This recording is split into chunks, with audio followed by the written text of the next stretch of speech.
ప్రభు నామమునకు స్తోత్రములు.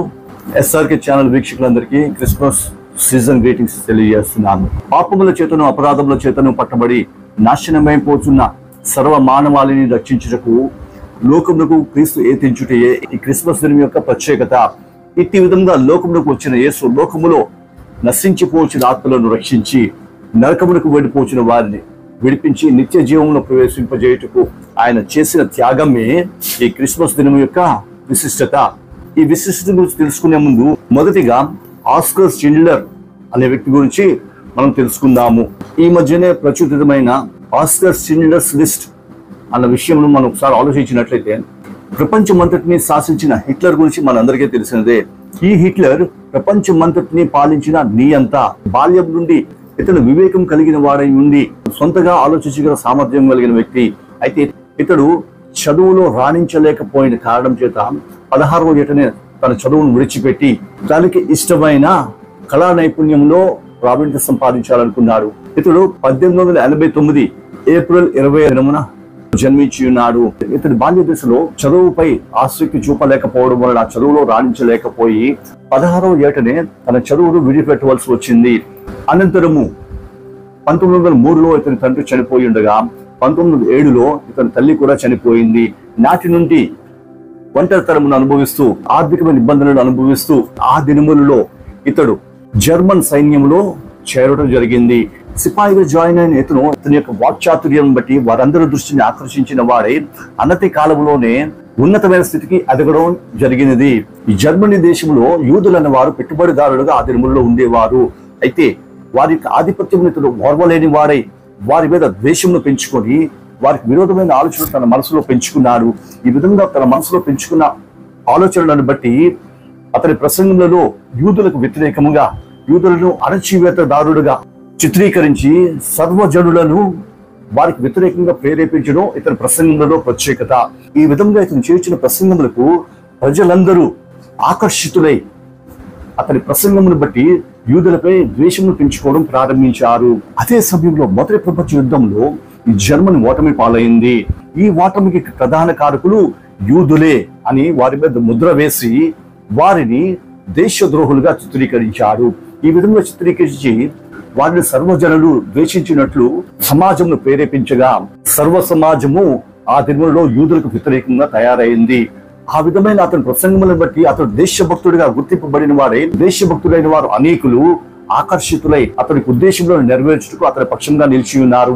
ఈ సమయంలో 1920లో ఒక సైన్యాధికారిగా పదోన్నతి పొందాడు. నాటి నుంచి నాజీ అనే పార్టీని నెలకొల్పి ఈ పార్టీలో అనేకులను చేరున్నట్లు ప్రోత్సహించాడు.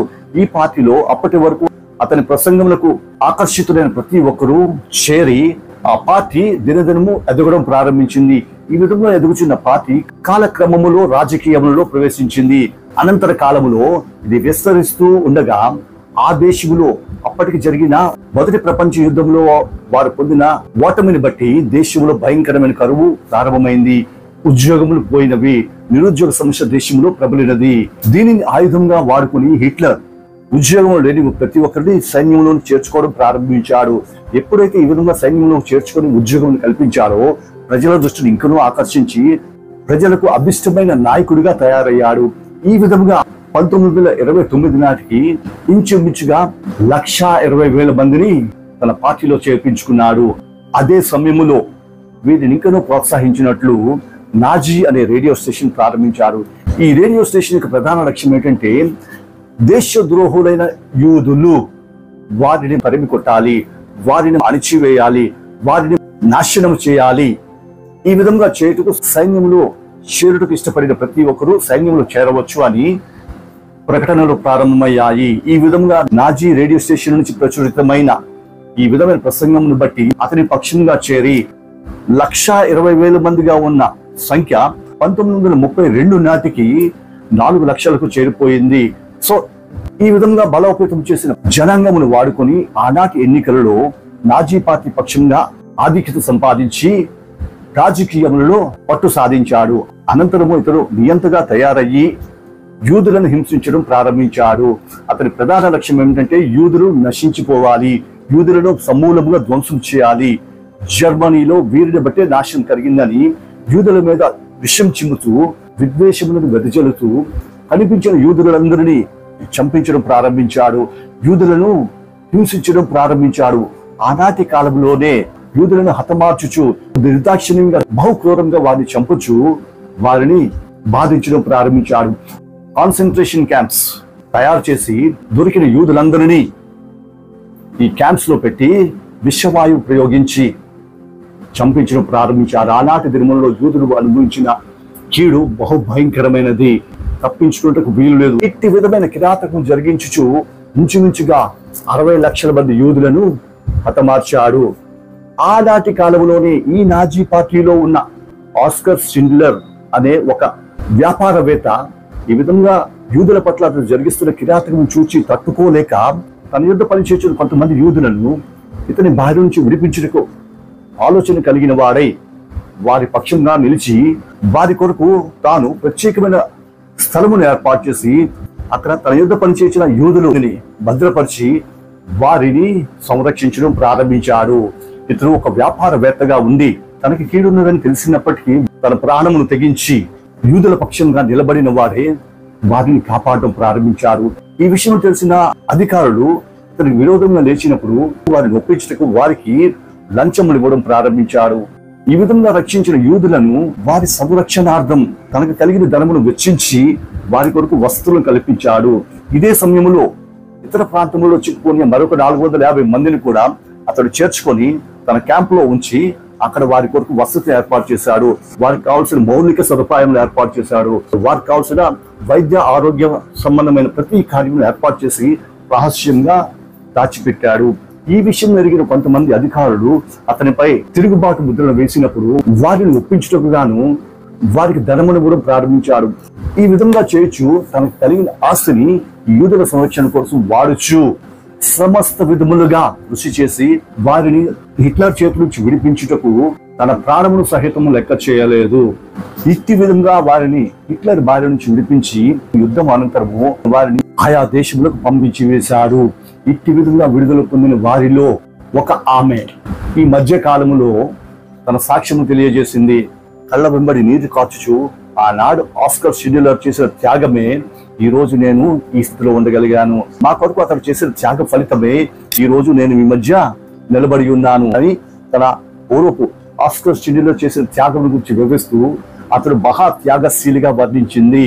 అతడు తన ప్రాణము సహా మా కొరకు త్యాగం చేసిన వాడై చివరికి సమస్తము కోల్పోయిన వాడై దీన దరిద్ర స్థితికి చేరినప్పటికీ మమ్మును ఆ స్థితి నుంచి విడిపించాడు అని అతని గురించి వివరించింది. ఈ విధముగా యూదులను హిట్లర్ బారి నుంచి విడిపించుటకు తన జీవితమును సమర్పించిన త్యాగశీలిగా ఈ ఆస్కర్ షిండ్లర్ నిలిచి ఉన్నాడు. ఇప్పుడు బైబిల్లోకి వచ్చినట్లయితే 2వ రాజుల గ్రంథం 6వ అధ్యాయం 24 నుంచి 29 వరకు చూసినట్లయితే ఇక్కడ సిరియా రాజైన బెన్హదదు ఇశ్రాయేలీయులను ముట్టడి వేసినట్లు మనం చూడగలుగుతున్నాము.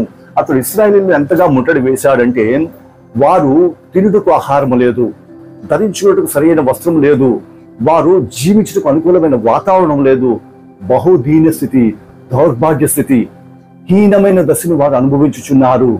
ఎందుకు ఈ విధమైన కారణం వచ్చిందంటే సిరియా రాజు వీరిని ముట్టడి వేశాడు. అసలు ముట్టడి ఎందుకు వేశాడు అని మనం ఒకసారి చూడగలిగినట్లయితే అదే అధ్యాయం 8 నుంచి 12 వచనంలో చూసినట్లయితే ఇక్కడ కనిపిస్తుంది. సిరియా రాజు అనేక సార్లు ఇశ్రాయేలీయులకు దండెత్తి వచ్చినప్పుడు అతనికి ఉద్దేశములు ఇక్కడ బయలుపరచబడినవై అతని ఉద్దేశం నుంచి వీరు విడిపింపబడి తప్పింపబడ్డారు. అతని ఉద్దేశములన్నీ వ్యర్థమైపోయినవి. ఎందుకు ఈ విధంగా జరుగుతున్నది అని అతడు విచారణ చేసినప్పుడు అతని సైన్యంలో ఒకడు చెప్తాడు, అయ్యా వారి పక్షంగా ఎలీషా అనే ఒక ప్రవక్త ఉన్నాడు. ఆ ప్రవక్త నీవు రహస్యం ముందు యోచించిన యోచనలు అక్కడ వారికి బయలుపరుస్తాడు, కాబట్టి వారిని జయించుట మన వలన కాదు అని అతడు యోచన చెప్పిన దానిని బట్టి ఈ సిరియా రాజు ఆలోచించి వీరిని వ్యతిరేకించి లేక వీరి మీద దండెత్తి మనమేమి చేయలేము, కాబట్టి వీరిని స్వాధీనపరుచుకున్నట్టుకు లేక వీరిని జయించడం ఒకే ఒక మార్గము అని యోచించి ఎవరు లోపలికి వెళ్లకుండా ఎవరు బయటికి రాకుండా వారిని ముట్టడి వేసి ఉన్నాడు. ఈ ముట్టడి ఎంత దీనమైన స్థితికి దిగజారిందంటే ఆ దేశంలో కరువును బట్టి జనులు తినుటకు ఆహారం లేక తమ పిల్లలను వండుకునే స్థితికి దిగజారిపోయింది. గమనించండి ఎంత హీనమైన స్థితి, ఆ దేశంలోకి సంభవించింది. కారణం ఏంటంటే సిరియన్ రాజు ముట్టడి. అయితే ఇట్టి పరిస్థితులలో ఎలీషా ఇశ్రాయేలీయుల పక్షంగా నిలబడి రాజుకి దేవునికి వర్తమానం తెలిపించారు. 2వ రాజుల గ్రంథం 7వ అధ్యాయం 1వ వచనంలో ఇది మనకి కనిపిస్తుంది. రాజా, రేపు ఈ వేళకు ఈ షోమ్రోను ద్వారం వద్ద బహు విస్తారమైన ఆహారం దొరకబోతుంది అని కరువునకు విరోధమైన సమృద్ధిని ఇక్కడ ప్రకటించాడు. నిజమునకు అక్కడున్న పరిస్థితులను చూసినట్లయితే తినుటకు ఆహారం దొరికితే కష్టము. కానీ ఇక్కడ ప్రవక్త ఏమని చెప్తున్నాడంటే సమృద్ధి కలగబోతుంది.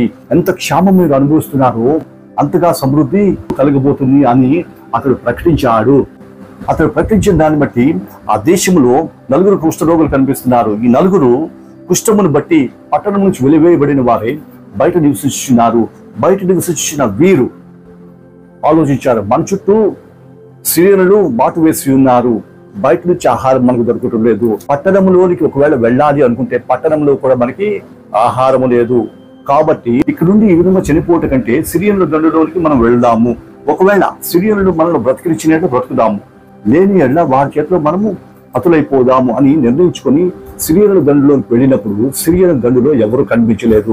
ఇదంతా చూసుకుంటూ వచ్చినట్లయితే సిరియనులకు ఆ రాత్రి యెహోవా భయమును పుట్టించి వారిని తగిలి వేసినట్టు ఇక్కడ మనకి కనిపిస్తుంది. దీనిని బట్టి ఈ కుష్ఠరోగులు ఆ పాలెంలో ప్రవేశించి పాలెమును దోచుకొని పట్టణమునకు ఒక శుభవార్త ఇచ్చారు.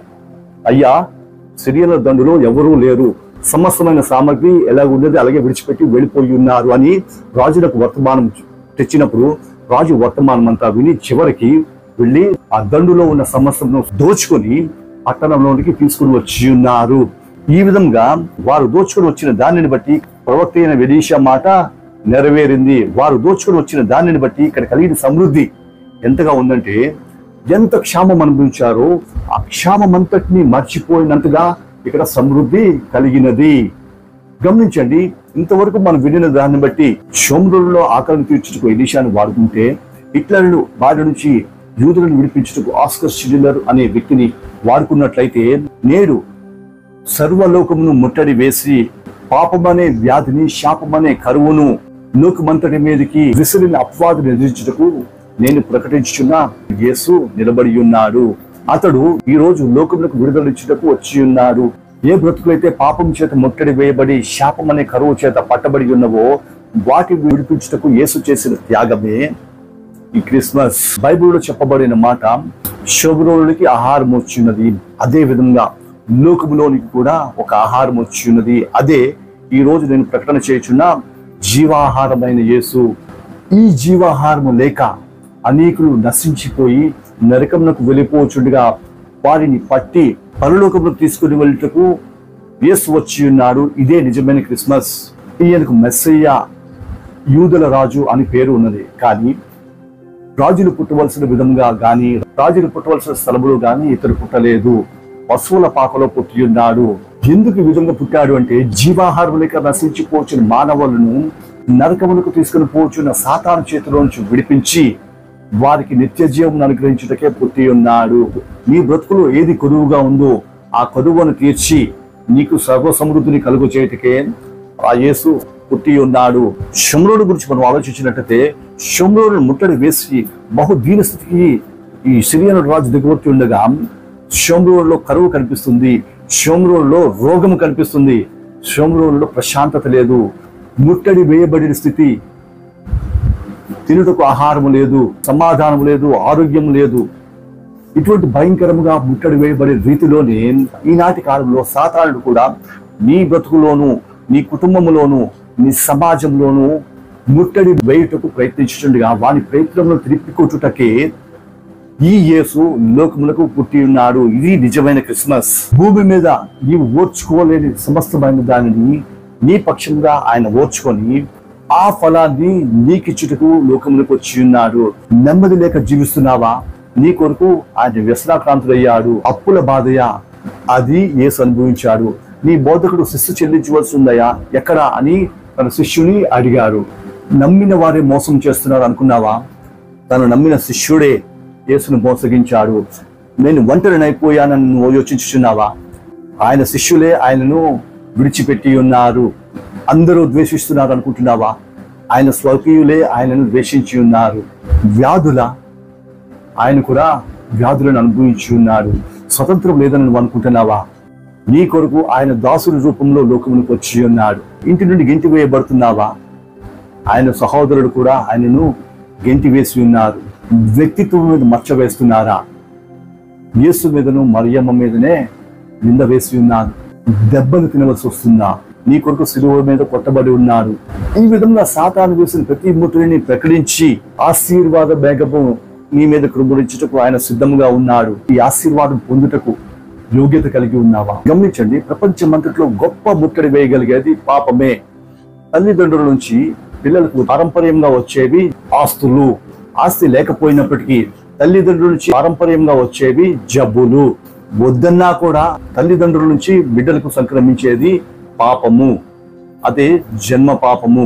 పుట్టిన ప్రతి మానవుడు జ్ఞానమును పెంచుకుంటూ జ్ఞానముతో పాటు ఆ పాపమును కూడా పెంచుకుంటూ పోతున్నాడు. ఈ పాపం యొక్క నడ్డి విరిచి పాపం యొక్క బలమైన మరణంను తన పాదములను పెట్టి, మరణమా నీ బలం ఎక్కడా అని మరణమును జయించి తిరిగి లేచిన జయశీలుడు నేను ప్రకటించున్న ఈ యేసు.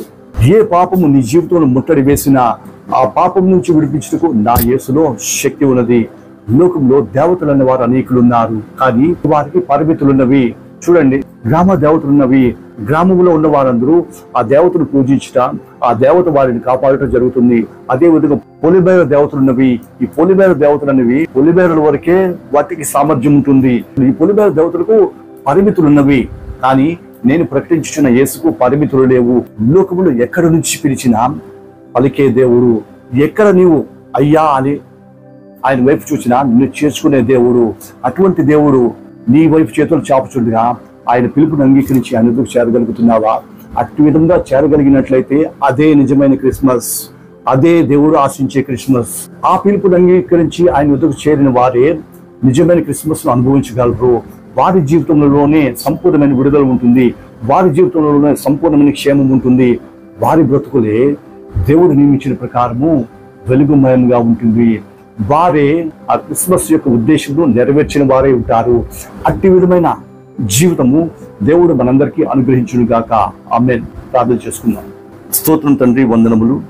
ఈ క్రిస్మస్ దినమును బట్టి లోకము కొరకు నీవు చేసిన త్యాగమును కూర్చున్న విషయం బయలుపరిచియుండగా ఈ క్రిస్మస్ సందేశం విన్న ప్రతి ఒక్కరు కార్యం జరిగించి ఈ క్రిస్మస్ వేడుకను జరిపించుకున్నట్టు మాత్రం కాదు, కానీ క్రిస్మస్ యొక్క ఉద్దేశమైన జీవితం కలిగిన వారే నిన్ను ఘనపరిచి నిన్ను హెచ్చించే జీవితం ప్రతి ఒక్కరు కలిగి ఉన్నట్టు సహాయం చేసి మహిమను పొందండి.